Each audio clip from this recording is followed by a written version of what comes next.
সবাই কেমন আছেন? আশা করি ভালো আছেন। আমিও ভালো আছি। তো আজকে সন্ধ্যায় আমি ব্রেড দিয়ে ডিম দিয়ে যে নাস্তাটা সবাই পারে বা ইজি একটা নাস্তা, সেটা আমি করেছি। এটা শুধু আজকে বলে কথা না, প্রায় সময় এটা আমার করা হয়। কারণ এটা অনেক সহজ একটা রেসিপি আর খুব কম সময়ের মধ্যে। এজন্য আমি প্রায় ২ দিন ৩ দিন পর পরই এই নাস্তাটা আমি রেডি করি সন্ধ্যার সময়। আর হচ্ছে এই নাস্তাটা খুবই পছন্দ আমার, আর বিশেষ করে আমার হাসব্যান্ডেরও পছন্দ। তো যাই হোক, এখানে আমি একটা ডিম আর অল্প পরিমাণে চিনি আর একটু আমি আজকে দুধ এড করছিলাম। এই যে দুধটা আমি এড করলাম, এটা আসলে আগে আমার জানা ছিল না যে এর মধ্যে দুধ দেওয়া যায়। একটা আপুকে দেখেছিলাম ভিডিওতে এইভাবে দুধ এড করে হচ্ছে এই ব্রেডটা সে ভেজেছিল। তো আমি ভাবলাম যে দেখি কেমন লাগে। তো আজকে আমি একটু দুধও দিয়ে দিয়েছি। আর এখানে যে ফ্রাই প্যানে আমি পরিমাণ মতো তেল দিয়ে দিলাম। এরপরে হচ্ছে ডিমটা কিন্তু আর দুধটা কিন্তু ভালোভাবে মানে ফেটিয়ে নিতে হবে। তো হচ্ছে চিনিটা যাতে একদম মানে গলে যায়। তো এরপরে হচ্ছে আমি একটা করে আমি ব্রেড ভালোভাবে যে ডিম আর দুধের আর যে চিনির যে মিশ্রণ ওটার মধ্যে ভালোভাবে ডুবিয়ে নিয়ে তো হচ্ছে দিয়ে দিচ্ছিলাম। আর এখানে আসলে আমার ফ্রাই প্যানটা খুবই একটা বেশি বড় না।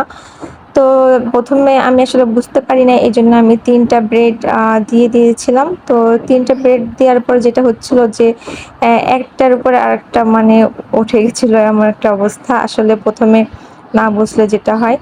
তো হচ্ছে পরবর্তীতে যেটা করছিলাম ২ টা করে পরে ভেজে নিয়েছিলাম। তো ব্রেডটা কিন্তু একটু মানে ভালো মুচমুচে করে ভাজতে হবে। আর মুচমুচে হলে কিন্তু এটা খেতে মানে বেশি মজা লাগে।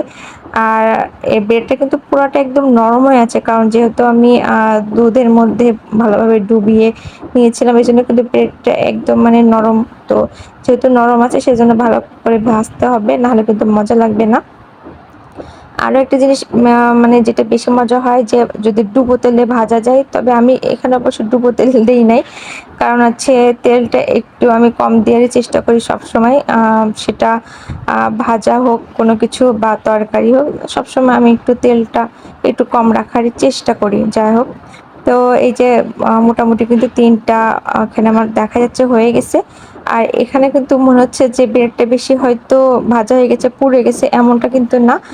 আসলে ক্যামেরাতে এরকম দেখা যাচ্ছিল। কিন্তু বেশি মুচমুচে হলে কিন্তু খেতেও কিন্তু বেশি মজা হয়। যারা আপনারা বাসায় এটা করেন অবশ্যই জানবেন যে মুচমুচ করলে কিন্তু এটা বেশি মজা।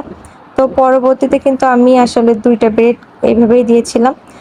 আর হচ্ছে মেইন কথা হলো, আমার যে ছোট বেবি আছে ও এইভাবে খেতে পছন্দ করে না। এজন্য ওকে আমি শুধু মানে শুকনা যে ব্রেড ছিল ওইটা ওকে দিয়ে দিয়েছিলাম, ও ওইটাই খেয়েছিল।